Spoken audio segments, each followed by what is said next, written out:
Good Shabbos, everyone. Poet and novelist Cesare Pavesi wrote in his diary, "The richness of life lies in memories we have forgotten." Now, if we think about this statement by Pavesi, we recognize that it's antithetical to the entire Jewish experience. We are taught as Jews that we are to revisit our memories, confront painful ones, and reach deep down to rediscover those moments we may have forgotten.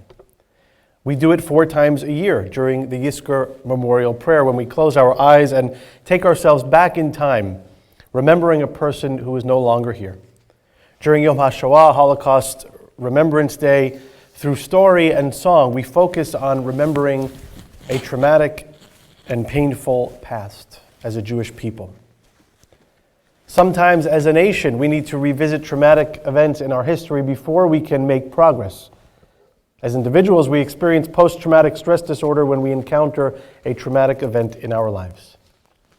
Psychologists, clinicians, medical experts have all tried to understand the effects of post-traumatic stress disorder and other long-term effects of dark moments from our past. And they ask, why is it that as humans we often revisit a place of pain knowing full well the physical, visceral, and emotional reactions we will have? We do this with past relationships when our hearts are broken, in decisions we've made that turn out to be dangerous or wrong, when we say and do things that don't align with our conscience, and when we live through a traumatic event like a sexual assault, home invasion, a robbery, or when a crime is committed against our children. What is it about our past that is so addictive to us? And by contrast, for those who have tried to forget, what makes it so hard to disconnect our brains from a particular memory?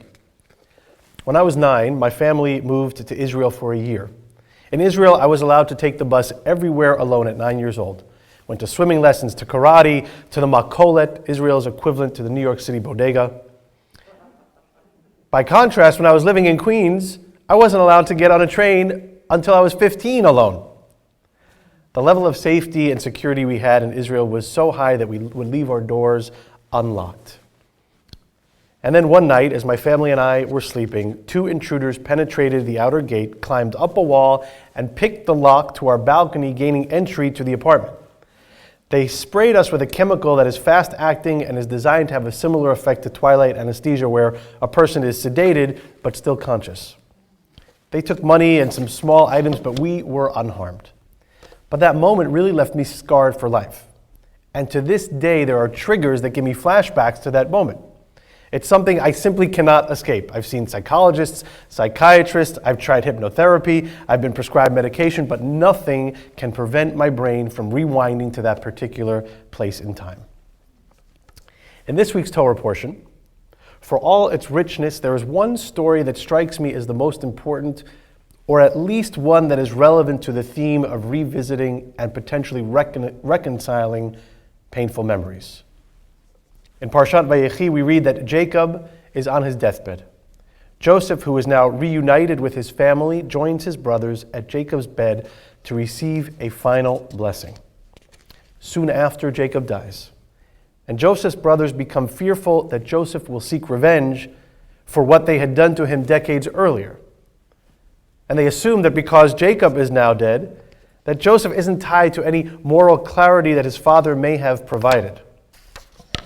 But Joseph remains steadfast in his commitment to forgiveness. He tells his brothers, "Al tira'u, do not fear. Don't worry, it's water under the bridge, just let it go." Joseph's brothers borrow language or craft language that we use on Yom Kippur and the high holidays. They say, "V'naflu lifneihem." They threw themselves at Joseph, saying, "Please, don't do anything to us. We'll be your slaves." And Joseph forgives them completely. But Joseph's brothers are still not convinced.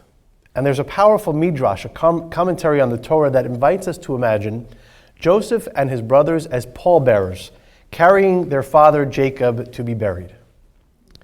As they walk back to their village after burying their father Jacob, they notice Joseph veer off the road that leads to the pit that Joseph's brothers had tried to leave him in so many years earlier.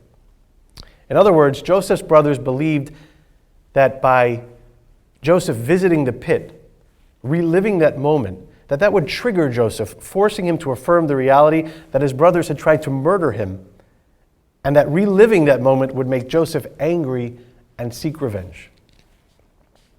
Did Joseph actually go and visit the pit? None of us can ever know the answer to that. Did he metaphorically revisit the past? Maybe.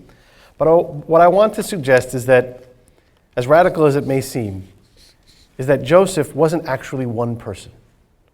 That Joseph is really all of us, a human attribute, a character trait, a level of subconscious behavior that lives within each of us. We've all individually and communally been thrown into a pit at one point in our lives. We've suffered communal trauma, like September 11th, and individual traumatic episodes unique to each one of us. So do we, as novelist Vayechi said, find riches in the memories we have forgotten? I don't think so. I believe our life is rich and full because of those memories, however traumatic they may have been. We learn from those moments and we dare to create new memories, loving, gentle, embraceable memories, the kind that make life worth living. And so as the book of Vayechi comes to an end and a new book begins, I think it's time to write a new chapter. One of reconciliation, one of affirmation, one of humanness and fullness, one of life, a new chapter of hope, so that we can veer off the road from time to time, visit our pit, and look up with full hearts and proclaim, I am here, I am okay, and I am grateful for the blessings I am given each day. Shabbat Shalom.